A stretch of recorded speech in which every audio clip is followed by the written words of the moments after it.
32,000 रुपये लूटने की बात करें, आप अपने आप देखेंगे वो हमारे यहाँ 4-5 साल नौकरी भी किए हैं, सबको सारी चीज़ें पता है। जिस ज़मीन का भी बात करें उनसे 1 डिसमिल कभी ज़मीन हमने खरीदी ही नहीं कि एफआईआर के बाद फिर एक 15 डिसमिल ज़मीन उन्होंने संस्था को बेची है।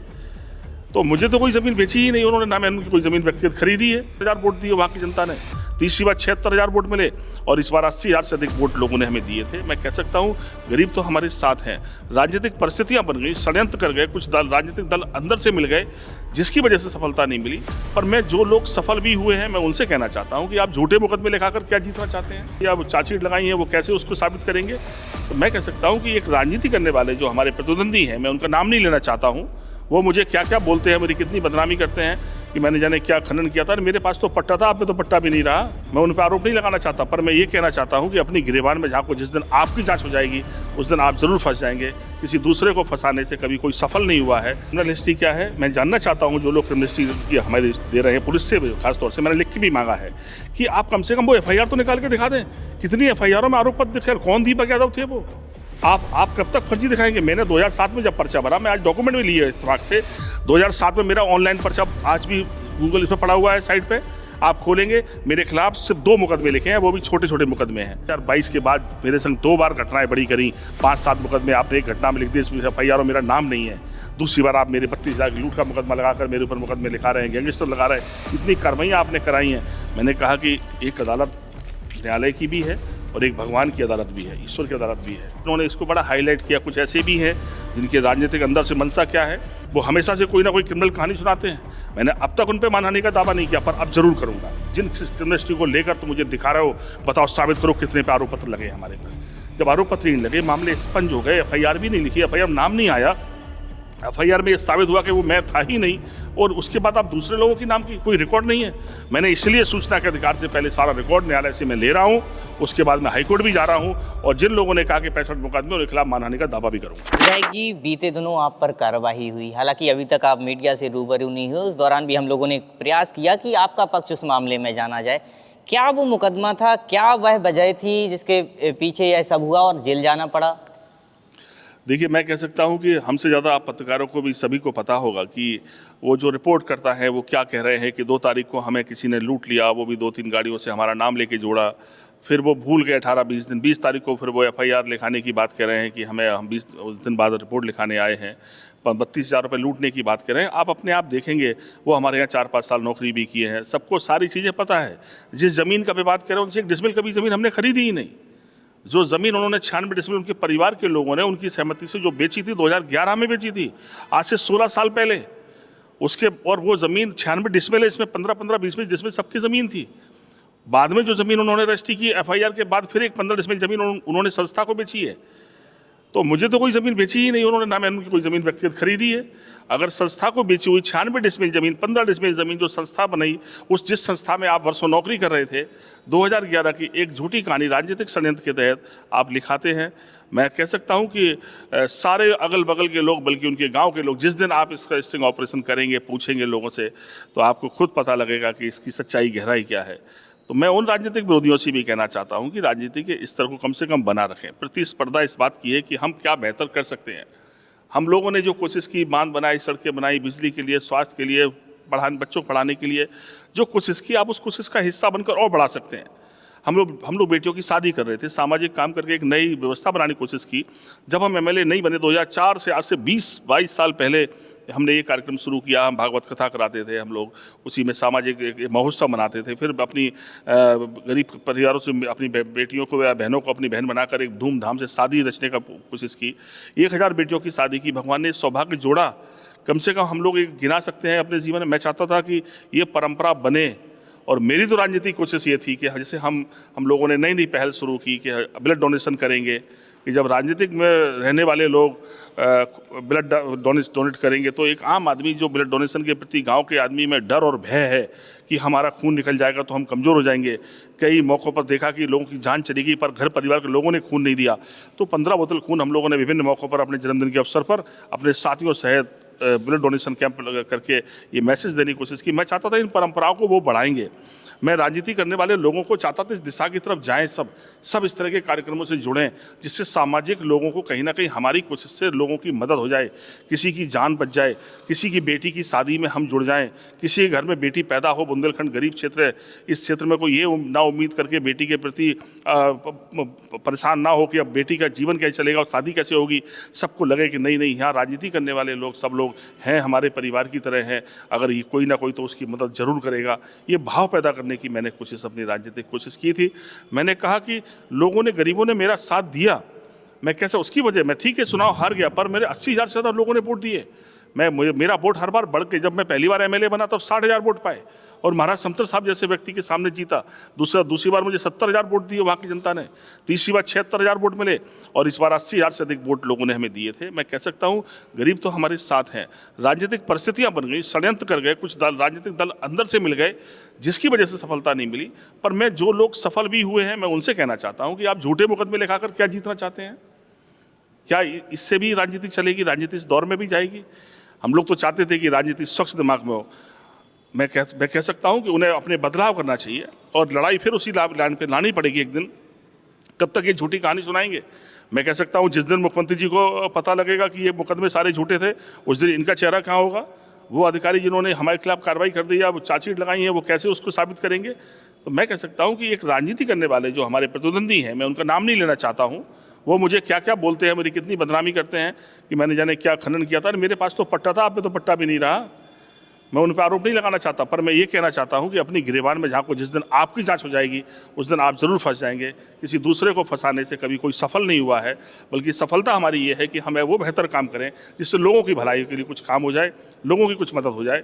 मेरा तो बस यही कहना है। विधायक जी, इस कार्यवाही के दौरान यह भी सामने आया कि करीब 60 से 65 मुकदमे, क्रिमिनल हिस्ट्री सामने आई आपकी, तो उसमें कितनी सत्यता है? क्योंकि बराबर ये मीडिया संस्थानों में चला, कई मीडिया संस्थानों ने दिखाया कि 60 से 65 मुकदमे हैं, इसका क्या पूरा मायना?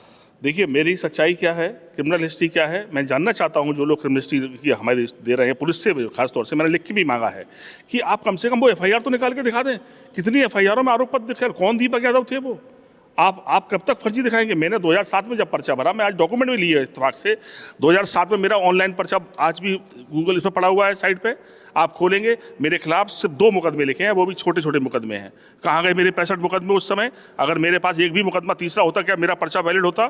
फिर मैंने 2012 में पर्चा भरा, 2000 में 6 केस लिखे हुए, वो भी चुनाव आचार संहिता के उल्लंघन के मुकदमे हैं। आज भी आप गूगल पे डालेंगे, मेरा पर्चा डाउनलोड करेंगे, मेरा कर लें, उनका कर लें, दूसरों कर लें, सबके मुकदमे खुल जाएंगे। अगर 7वां मुकदमा मेरे खिलाफ कोई लिखा होता हीनियस क्राइम का, तो क्या मेरा पर्चा वैलिड होता? इसके बाद मैंने 17 में पर्चा भरा, 17 में भी मेरा पर्चा सामने भरा, सिर्फ एक केस है उसमें, एक केस 17 में भरा है। तो ये अगर मेरी क्रिमिनल हिस्ट्री थी तो पुलिस को नहीं पता थी कि क्रिमिनल हिस्ट्री है हमारी, और मैं ये गलत जानकारी दे रहा हूँ। मेरा पर्चा क्या वैलिड रह सकता था? एक 65 मुकदमे के बाद एक मुकदमा लिखा हो। उसके बाद मैंने 2022 में ही पर्चा भरा, 2022 के पर्चे का भी मैं लिए हूँ। और आपसे सबसे, मैं दर्शकों से भी कहना चाहता हूँ कि मेरा ऑनलाइन गूगल पे दीप नारायण सिंह का जब पर्चा आप खोलेंगे 4 और 5 सालों का, तो उसमें पाएंगे 22 में मेरे खिलाफ ये 4 मुकदमे कुल हैं, वो भी आचार संहिता उल्लंघन के मुकदमे लिखे हैं। और आप मेरी क्रिमिनल हिस्ट्री 65 मुकदमे बता रहे हैं। आपने 2022 के बाद मेरे संग 2 बार घटनाएं बड़ी करी, 5-7 मुकदमे आपने एक घटना में लिख दिए, इसमें एफआईआर मेरा नाम नहीं है। दूसरी बार आप मेरे 32,000 की लूट का मुकदमा लगाकर मेरे ऊपर मुकदमे लिखा रहे हैं, गैंगस्टर लगा रहे हैं। इतनी कार्रवाइयाँ आपने कराई हैं। मैंने कहा कि एक अदालत न्यायालय की भी है और एक भगवान की अदालत भी है, ईश्वर की अदालत भी है, वो भी सब चीज़ें देखती है, वाच करती है। आप किसी को कितना अपमानित करेंगे? मैं उन पत्रकारों से भी कहना चाहता हूं जिन्होंने इसको बड़ा हाईलाइट किया। कुछ ऐसे भी हैं जिनके राजनीतिक अंदर से मंशा क्या है, वो हमेशा से कोई ना कोई क्रिमिनल कहानी सुनाते हैं। मैंने अब तक उन पर मानहानि का दावा नहीं किया, पर अब जरूर करूंगा और बताऊंगा कि जिन क्रिमिनलिस्टी को लेकर तुम मुझे दिखा रहे हो, बताओ, साबित करो कितने पे आरोप पत्र लगे हमारे पास। जब आरोप पत्र नहीं लगे, मामले स्पंज हो गए, एफआईआर भी नहीं लिखी, एफआईआर नाम नहीं आया, एफआईआर में ये साबित हुआ कि वो मैं था ही नहीं, और उसके बाद आप दूसरे लोगों के नाम की कोई रिकॉर्ड नहीं है। मैंने इसलिए सूचना के अधिकार से पहले सारा रिकॉर्ड न्यायालय से मैं ले रहा हूं, उसके बाद मैं हाईकोर्ट भी जा रहा हूं, और जिन लोगों ने कहा कि 65 मुकदमे उनके खिलाफ मानहानि का दावा भी करूंगा। अच्छा, इस कार्यवाही के दौरान आपकी कुछ संपत्ति भी कुर्की और साथ ही साथ 25,000 का इनामी भी घोषित कर दिया, इसको कैसे देखते हैं? मैंने यही तो कहा कि जो हमारे राजनीतिक प्रतिद्वंदी है कि आप कहाँ राजनीति ले जा रहे हैं, किस हद पे ले जा रहे हो, आप कहाँ तक जाना, आप क्या कराना चाहते हो? आप जो कार्रवाइयाँ करा रहे हो, किसी की संपत्ति, किसी आप देखेंगे सूची में कि एक एक डिसमिल जमीन खोज डाली है, वो भी रिश्तेदार संबंधियों की, जिनकी फॉर फादर्स की जगह है, मेरे साले हैं जो, या उनकी संपत्ति है, या और मेरे जिन लोगों के नाम जोड़कर आप मेरी नाम पर संपत्ति कुर्क करके दिखा रहे हैं। आप कॉलेज को दिखा रहे हैं 100 करोड़ का, अरे भाई 5 करोड़ का ले लो, आप 5 करोड़ का जितना बना वो फाइनेंस से बना हुआ है, सब चीज़ें हैं। अरे कॉलेजों को 100 करोड़ नहीं बता सकते आप। एक दूसरे की संपत्ति को आप हमारे नाम पर परेशान करने की नीयत से सीज करा दे रहे हैं, इसमें अपनी भाई और सफलता मान रहे हैं। मैं सोचता हूँ ये अच्छी राजनीति नहीं है। ये राजनीति कहीं ना कहीं विद्वेष पैदा करती है, और ये सही रास्ता नहीं है। मैं सोचता हूँ एक ना एक दिन इन सब मैंने कहा, जो गड्ढा खोदता है वो एक दिन गिरता है उसमें।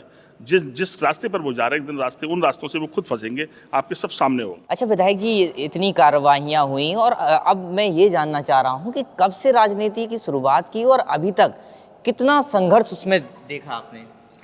देखिए, ये सौभाग्य हमें कम उम्र से मिला, हमारे साथी सहयोगियों की मदद और गुरुओं का आशीर्वाद, अपने साथियों का सहयोग, कि मैं इंटर कॉलेज में प्रेसिडेंट बना। बिपिन भाई इंटर कॉलेज में मैंने इंदिरा गांधी जी की मूर्ति की स्थापना करी और शीला दीक्षित जी उसके अनावरण करने आई। वो 19 साल की मेरी उम्र थी उस समय। फिर मैं डिग्री कॉलेज प्रेसिडेंट बना 91 में। जब मेरा शपथ ग्रहण हुआ तो आदरणीय मुलायम सिंह यादव मेरे उस छात्र संघ शपथ ग्रहण में आए। पहली बार कोई पूर्व मुख्यमंत्री किसी छात्र संघ के प्रोग्राम में शपथ ग्रहण में आए थे। मैं कह सकता हूँ मेरे जीवन में सौभाग्य जुड़ते चले गए। 93 में मैं चेयरमैन, डिस्ट्रिक्ट कोऑपरेटिव बैंक का चेयरमैन बन गया, और मैं पूरे प्रदेश में सबसे छोटी कम उम्र का किसी जिला सहकारी बैंक का अध्यक्ष बना। मैं 9 साल जिला सहकारी बैंक के 3 टर्म मुझे मिले, 9 साल में उसका अध्यक्ष भी रहा हूँ। मुझे सौभाग्य मिला कि मैं 2 बार एमएलए बनने का सौभाग्य मिला। मुझे पहला चुनाव लड़ने का 98 में चुनाव में मध्य प्रदेश से लड़ने का मौका मिला। मैं पहली बार निवाड़ी विधानसभा क्षेत्र से 98 में चुनाव लड़ा और दूसरे नंबर पर रहा। बड़े दलों की जमानतें जब्त हो गई, बीजेपी कांग्रेस दोनों की जमानतें जब्त हुई थी, और मैं सेकंड पोजीशन पर रहा था उस समय। मुझे 10 साल एमएलए 2007-2012 में एमएलए बनने का मौका मिला। समाजवादी पार्टी मेरा परिवार, समाजवादी पार्टी से मैं जीत कर आया। मैं कह सकता हूँ अभी भी मैं लगातार ये बात कहता हूँ अपनी राजनीति में, राजनीतिक सफलता इस बात की नहीं है कि हम पद पर रहे, पर मेरी कोशिश क्या बेहतर थी। राजनीतिक सफलता मेरी तब है जब हम लोगों की परेशानी को कम करने में कामयाब हो जाएं। हमारे नेता आदरणीय मुलायम सिंह यादव पूरे जीवन एक सपना देखते रहे कि जब तक गांव में खुशहाली नहीं है तब तक राजनीति अधूरी है।